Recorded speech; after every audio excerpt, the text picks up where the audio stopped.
En nombre del Padre, del Hijo y del Espíritu Santo. Amén. Amados hermanos en nuestro Señor Jesucristo, nos encontramos en el domingo 17 después de Pentecostés y vemos en el Evangelio de hoy, tomado de San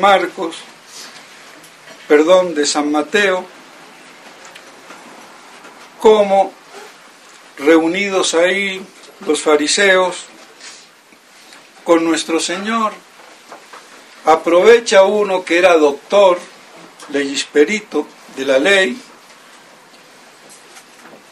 por decir así, el teólogo de entre los fariseos, o uno de ellos, mal versado, y pregunta para tentarle, no para saber, porque hay que preguntar. El niño preguntón es inteligente, el bruto es el que no pregunta. Y por eso hay que tener, dicho sea de paso, educación, cuidado con la educación de los niños, desde que comienzan a abrir los ojos, y sobre todo a preguntar y no decirles estupideces. Porque el niño pregunta porque quiere saber, tiene que conceptualizar, captar la esencia de las cosas y distinguir un hombre de un burro, de una vaca, de un caballo. Y eso es un proceso mental, intelectual y espiritual. No es el cerebro, como quiere el bruto de Ginás, por muy inteligente que sea en el campo científico. Porque el cerebro no piensa. Lo que piensa es el alma espiritual, que es muy distinto. Entonces, preguntar para saber, para aprender, para combatir la ignorancia en la que nacemos todos. Nadie nace sabio. Solamente nuestro Señor. Entonces, preguntar es bueno. Pero pregunta para tentarle. Entonces, con perversión voluntaria, como doctorcito leguleyo, a ver cómo yo te puedo poner la zancadilla y hacerte resbalar, creyéndose que él era más sabio que nuestro Señor.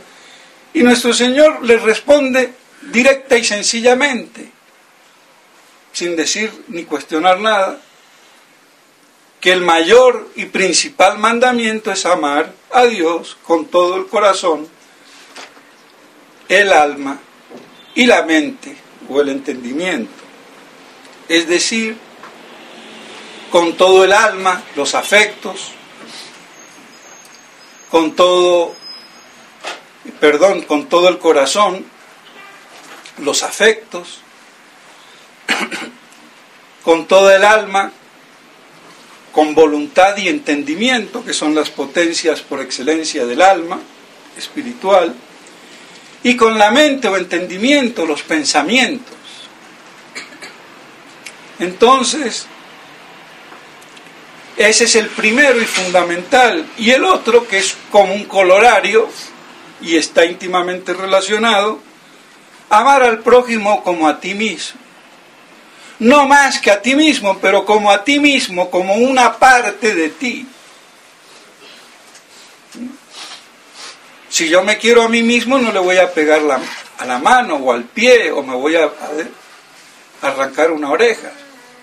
Es parte de mi cuerpo. Entonces, en ese sentido, considerar al prójimo como parte de nosotros. Y esa es la caridad al prójimo, fundamentada en la caridad, el amor a Dios, porque todos somos criaturas hechas por Dios Padre. Pero no todos somos hijos adoptivos de Dios Padre, cuidado.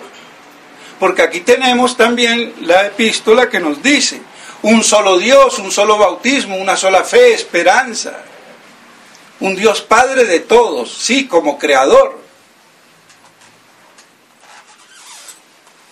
Y Padre también de toda criatura, hasta de un gusano y de una hormiga, si vamos al caso. Pero no hay que confundir eso del orden natural a la adopción paternal de orden sobrenatural por la gracia como hijos de Dios, fundamentados en la fe de nuestro Señor Jesucristo, y hacernos coherederos con Él para tener a Dios por Padre, que es muy distinto. Por eso yo no puedo adorar a cualquier Dios o a cualquier papanata que yo lo erija en Dios, o cualquier idea que yo tenga de Dios, como la pueden tener los más viles paganos. Solamente un imbécil ateo es el que niega a Dios. Pero imbécil, ¿por qué? Porque está yendo contra la razón. Ya no va ni contra la fe, va contra la entelequia. Porque todo el mundo canta la gloria de Dios, o esto se hizo solo, se parió solo. Así que veo un edificio y no por generación espontánea. Veo un reloj, se hizo solito, por evolución. Veo la Biblia, no, claro, el abecedario, y ahí solo se ordenaron las letras y salió la Biblia. Pues hay que ser muy bruto y muy animal para no reconocer un autor de eso que veo, aunque no pueda decir más a nivel racional, pero hay una causa que yo no puedo captar, pero que sé que existe, porque esto que está aquí no salió de la nada. Así de claro y de sencillo. Y por eso lo que se dice hoy científico es lo más anticientífico.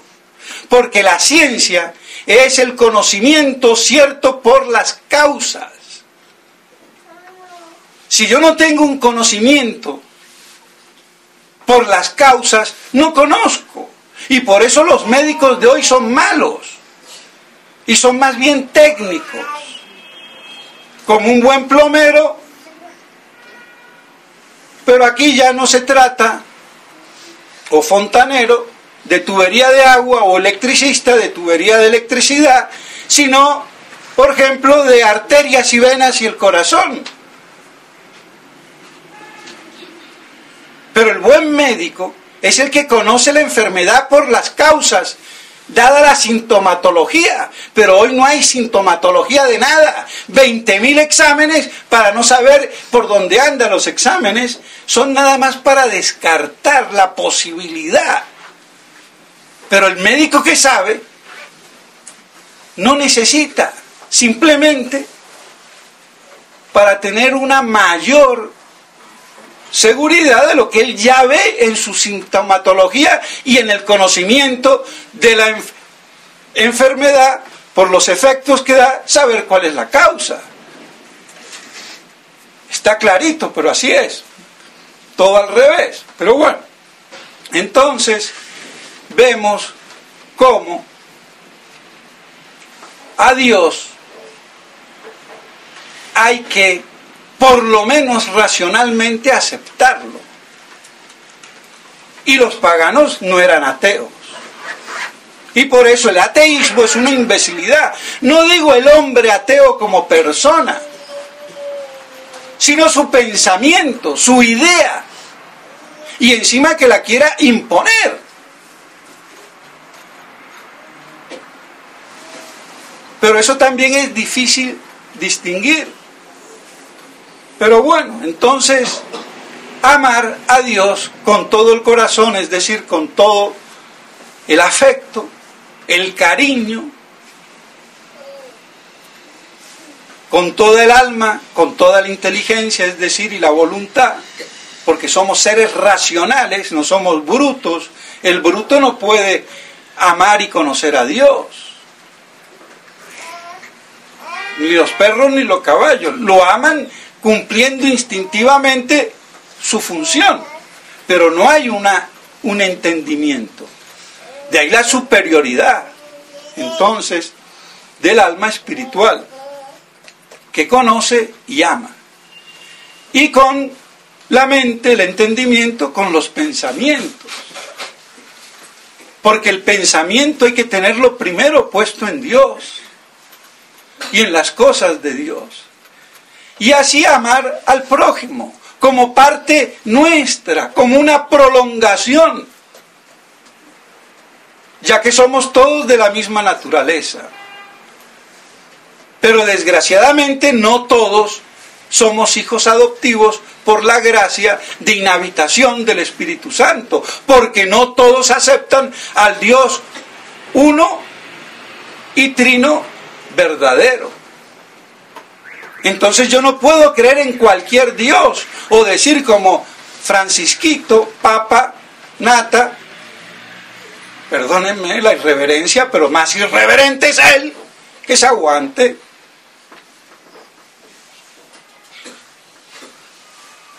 Que él no cree en el Dios cristiano. Entonces no cree en el Dios católico, no cree en el Dios uno y trino. Creerá en el Dios del Antiguo Testamento, como creían desvirtuadamente los judíos, en el mejor de los casos, pero no cree en el Dios uno y trino. Y aún los judíos en el Antiguo Testamento creían en el Dios trino. ¿Quiénes? Los mayores. Los grandes profetas o reyes como David, Moisés, y el pueblo creía implícitamente en la fe de los mayores.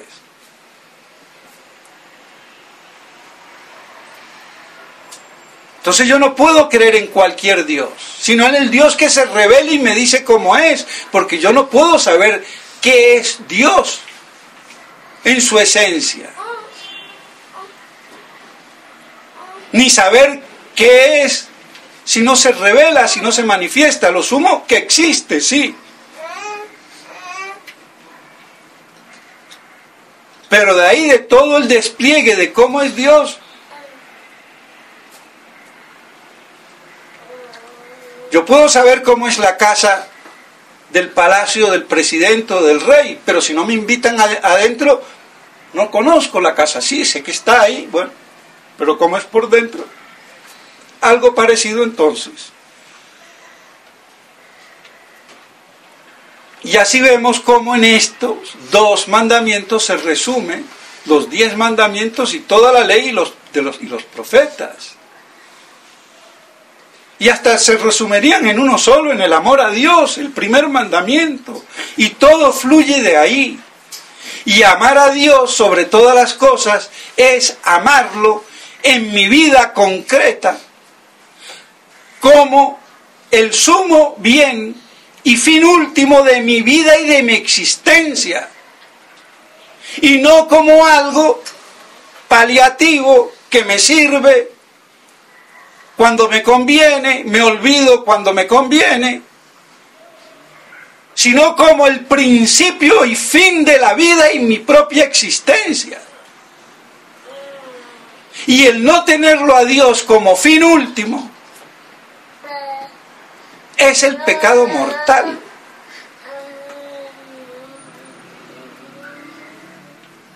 Por eso la libertad que tiende, y todo el mundo tiende a la felicidad, y todo el mundo tiende al bien en abstracto, pero hay que en concreto elegir ese último bien y fin de la vida de cada uno.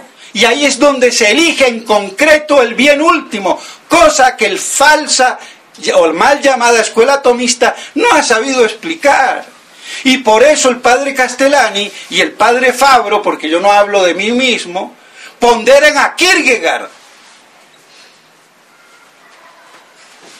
Y aunque denominado existencialista, no es existencialista como Heidegger o como Sartre, ateos o desformados, sino un existencialismo desde el punto de vista de lo concreto. Entonces, en la parte filosófica,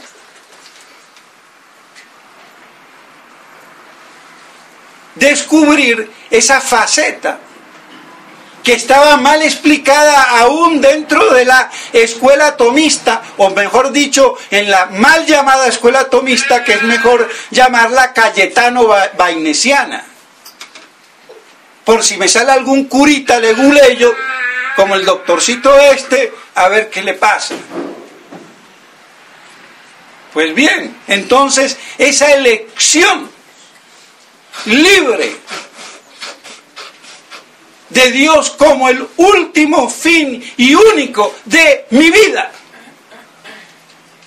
Y no pensar hoy, mi vida, yo hago lo que quiera y que me bendiga a Dios, aunque sea geiso.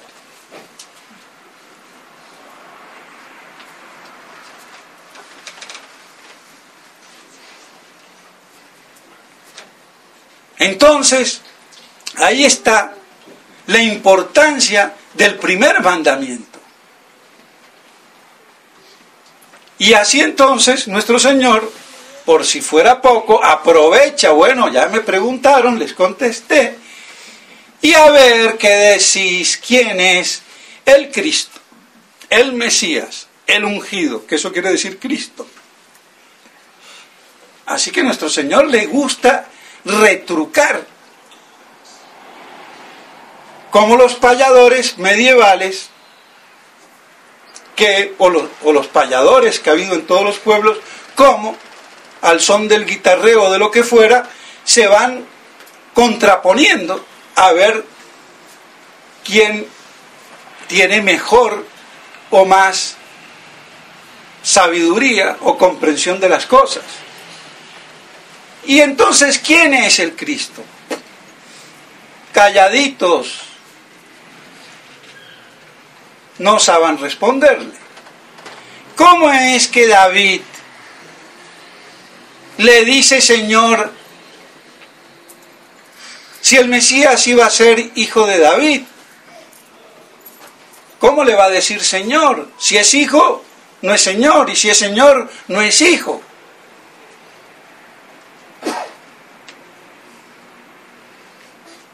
Y quedaron callados, no sabían responder, no podían, y nadie desde aquel día osó hacerle ninguna pregunta para tentarle. Porque me imagino que le habrán hecho preguntas, pero no para tentarle. Entonces, la respuesta es justamente la afirmación de su divinidad. Como hijo de David, era por la naturaleza humana, que venía por la Virgen María, que era de la familia de David.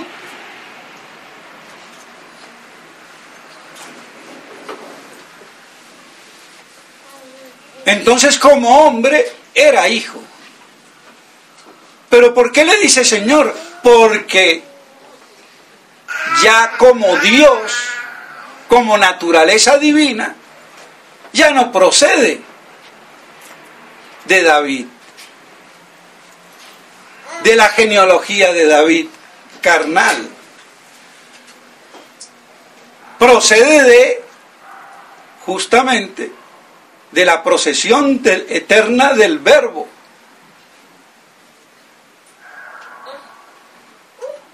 En la Santísima Trinidad. Entonces está la naturaleza divina, la divinidad de nuestro Señor.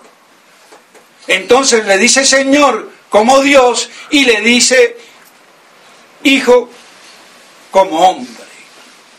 Y ahí está resumido ese misterio, que nuestro Señor era la persona encarnada.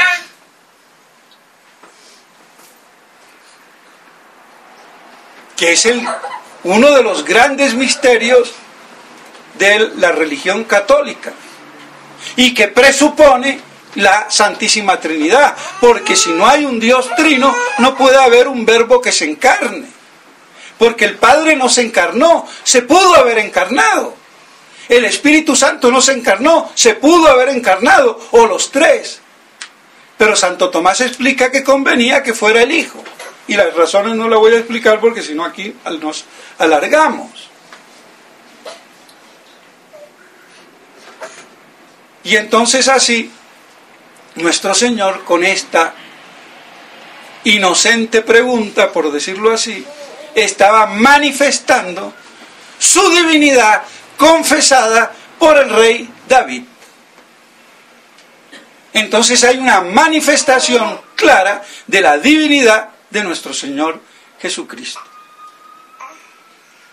Y por eso entonces hay que apuntalarlo, porque si no creemos en nuestro Señor como Dios y hombre verdadero, y creo en un Jesús como pudo creer Mahoma, porque Mahoma creyó en un tal Jesús, hijo de María, muy purísima.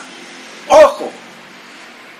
Así que es más católico hoy, por decirlo así con ironía, Mahoma, que los católicos corrientes de este siglo que hoy polulan en el modernismo. Y los sacerdotes. ¿Y dónde está el man? Parece que al padre Lineros el man se le escabulló. El man está vivo y tú ahora colgaste los hábitos, que por cierto no colgo ningún hábito. Primero sotana no, porque no era del clero secular, era del clero eudista, el clero regular. Y nunca dejó el hábito porque nunca se lo puso. Y aunque se lo hubiera puesto, ¿y a dónde le quedó? El man está vivo. Que ahora te sientes solito a los 50 años. Es que nunca tuvo un concepto católico del sacerdocio. Lo único que se le puede abonar, que por lo menos fue más sincero y salió del closet sin estar, como se entiende la palabra. No quiero decir eso, sino que salió del escaparate o de donde sea por sinceridad, y no como los otros que se siguen quedando ahí, pero tampoco tienen fe.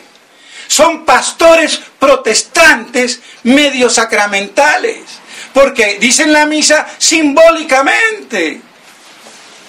Si no consagran, si la misa es un relato, claro, entonces, pobre hombre, si le gusta el fútbol, la parranda, ¿qué le va a durar?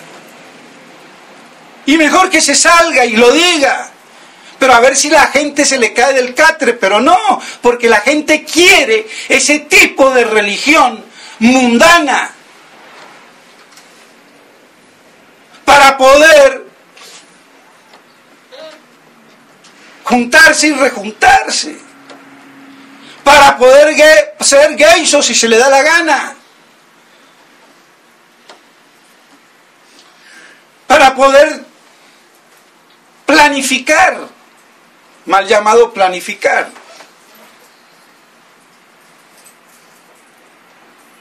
Impedir la procreación.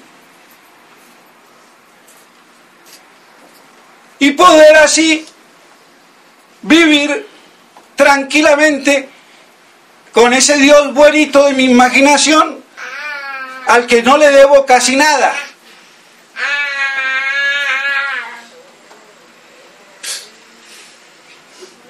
Entonces al pobre padre Lirero, el man se le perdió, le sacó el cuerpo para contestarle irónicamente a la payasada del libro que hizo. Porque no hay derecho y hay que aprender a respetar. Y si te metiste donde no debiste, pues arrepiéntete y haz lo que se te dé la gana. Pero no te la des de doctor. Mejor canta vallenato y relata fútbol, que será un gran relator, el mejor, si se pone a relatar los partidos de fútbol. Porque para eso sí sirve el man este. Así de claro. Y conmigo se friega porque soy más barranquillero que él. Él es barranquillero de adopción, él es amario. Entonces no hay peor astilla que la del mismo palo. Las cosas como son. Pero eso es el producto de la mentalidad de la iglesia de hoy después del Vaticano II. Un sacerdocio y iglesia y religión desacralizada. ¿Qué van a aguantar si uno mismo, teniendo toda la sacrosanta tradición y todos los tabúes, como hoy llaman vanamente a las leyes morales, se puede trastibillar, caer, resbalar por la misma flaqueza, el descuido, lo que fuera? Ahora, cuando no hay esas barreras, se cae un puente, un precipicio sin barreras, se salió un poquito y se cae. Por lo menos si hay una barrera, medio se frena si no iba rápido. Para eso sirven los mal llamados tabúes. Para frenarme cuando yo en mi estupidez me resbalo.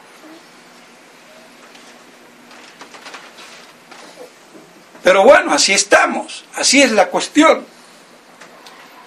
Entonces vemos, mis estimados hermanos, cómo hay que centrarse en la divinidad de nuestro Señor y no creer en Él como el man, un hombre más, un gran profeta, como creían y creen los musulmanes, que fue un gran profeta Jesús. Pero Dios no, porque no creen en el Dios trino, como no cree Francisquito ni los judíos, porque no creen en el Dios de la revelación, y hay que creer en el Dios de la revelación. Pero como ahora nada se sabe, y como dice Monseñor Córdoba, que no sé si será medio del closet o no, lo lamento, no sabemos si María Magdalena, no sabemos si uno de los apóstoles, pedazo de impío. Y ese es el gran obispo amigo de Alejandro Ordóñez, embajador en la OEA. Oiga, pero habrá que haber tenido que caer en tan gran desmadre un fiel en su época tan apreciado. Y su amiguito el obispito, no sabemos. Entonces yo tengo todo el derecho de decir, si Monseñor Córdoba eso no es, no sabemos. Que lo diga de mí y le parto la cara. Pero él no es capaz de partírmela a mí. Porque no tiene con qué, no sabemos. Entonces, Monseñor Córdoba, no sabemos si tú eres o no eres. ¿Y cómo te va? ¿Me vas a hacer un juicio, una demanda? A ver, con tus propias palabras, no sabemos. Y tu medio ademán de que tampoco se sabe bien. Si caminas, ¿para dónde vas? Es que da indignación.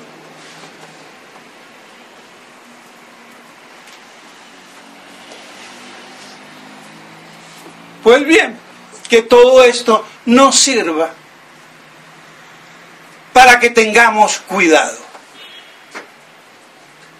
y para apreciar la verdad que tiene la Santa Madre Iglesia, no la pseudo contraiglesia posconciliar o la pseudo iglesia posconciliar,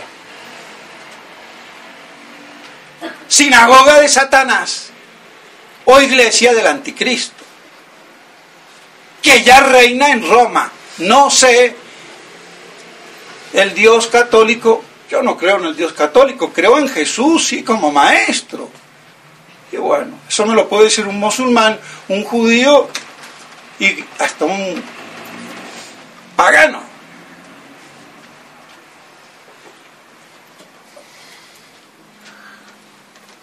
Y como hoy se combate a la iglesia, y claro, y la iglesia que presentan, esa está llena de gays, de geisas. El curita que salió ahí, el polaco ese, que era de la Inquisición o del ahora que cambió de nombre, y que Dios lo bendiga. ¿Qué quiere? Pero si eso vino porque hubo un papa o pseudopapa como Pablo VI, que era homosexual, como dice el padre Luigi Villa, claro, todos esos cardenales y obispos, ahora de ahí sale esa tanda, ¿qué quieren? Y los pobres son víctimas, porque si yo tengo un defecto de identidad de mi sexo, pero a mí me dicen que tengo que ser machito y no hembrita, pues me contengo. Pero si después de entrar en el seminario cándidamente y me dicen a los 25 años que tengo derechos, pues yo me tengo que destapar. ¿Qué pasa? ¿Cómo voy a seguir así de oprimido? Me descubrieron la verdad. Entonces, ¿cómo no se va a llenar de maricones, perdónenme, la iglesia? Y a ver qué va a hacer Francisquito. Yo no juzgo, pues entonces a mí que no me juzgue nadie.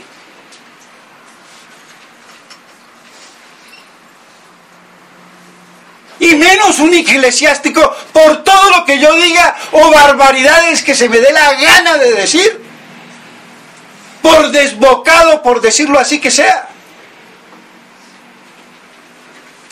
Porque si Francisquito, al que le obedeces, él no juzga, pues que tampoco me juzga a mí. Aunque yo lo juzgue a él. ¿Qué vamos a hacer? Porque hay que juzgar en la verdad. Para discernir el bien y el mal. Lo que es y lo que no es.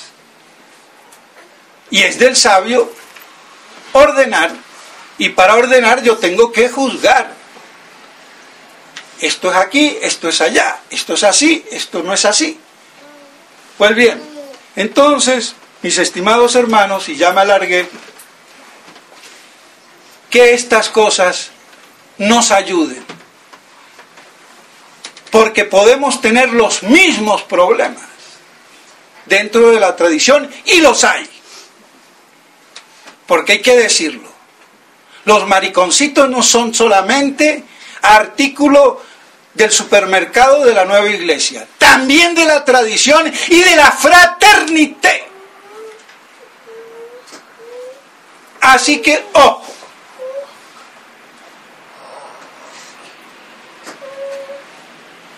Y conozco con nombres y apellidos.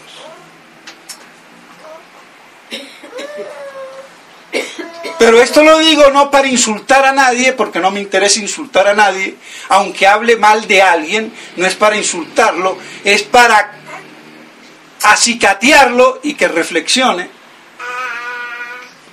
corrija, reflexione. Y para que nos sirva a nosotros de tener cuidado, no creernos más. Porque tenemos el ejemplo de Santa Teresita del Niño Jesús, que siendo una mujer que dicen que nunca cometió un pecado grave, por la gracia de Dios se consideraba peor que una Magdalena. ¿Por qué lo decía con toda propiedad? Porque sabía que si Dios no la ayudaba con su gracia, ella podía haber sido peor que la Magdalena, o María Egipciaca, que superó 10 veces más a María Magdalena.